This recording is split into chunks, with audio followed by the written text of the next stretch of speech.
Africa, a land of ancient kingdoms, deserts, and mighty rivers, a continent rich in culture, wisdom, and history. But how did Islam, a faith born in the Arabian desert, travel thousands of miles to shape the heart of Africa?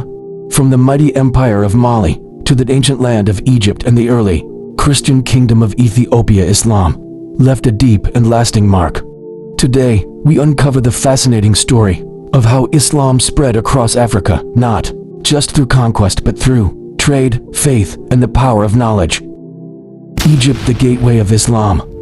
Our journey begins in Egypt around 640 CE, only a few years after the death of Prophet Muhammad. Egypt at that time was under the rule of the Byzantine Empire, and the people, mostly Coptic Christians, were weary of heavy taxes and political oppression. When the Muslim general Amr ibn al-As led his army into Egypt, the conquest was swift but surprisingly peaceful. Many towns surrendered without bloodshed, and local people soon realized that the new rulers brought justice, lower taxes, and freedom of worship. Islam spread gradually. The Arabic language began to replace Greek, and Egypt became a vital center of Islamic culture. Soon, Cairo rose as the shining jewel of the Islamic world, home to scholars, poets, and scientists.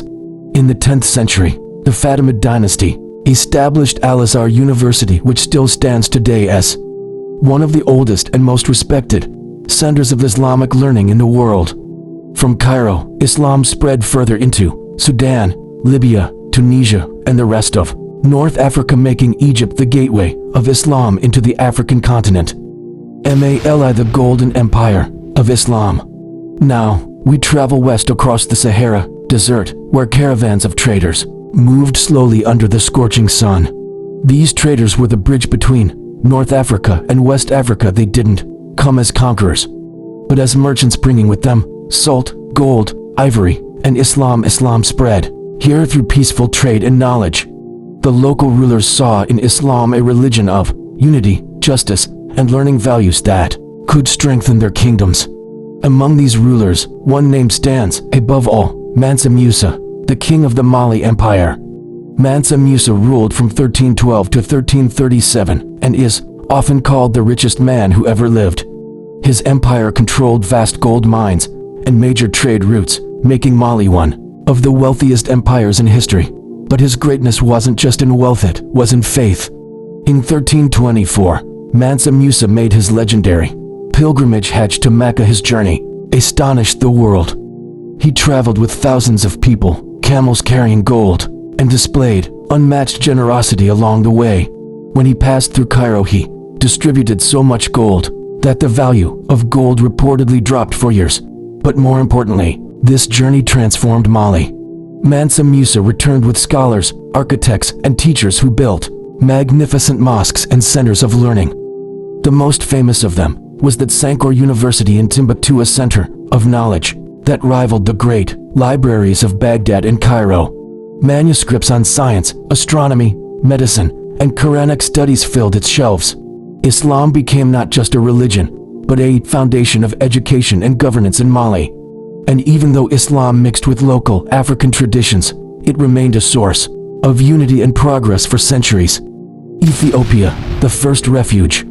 Long before Islam reached Egypt or Mali, it found a safe refuge in Ethiopia. When the early Muslims were persecuted in Mecca, the Prophet Muhammad told his followers, "Go to Abyssinia, for there is a king there who does not wrong anyone." That king was Negus, or Najashi, the Christian ruler of Abyssinia, modern-day Ethiopia.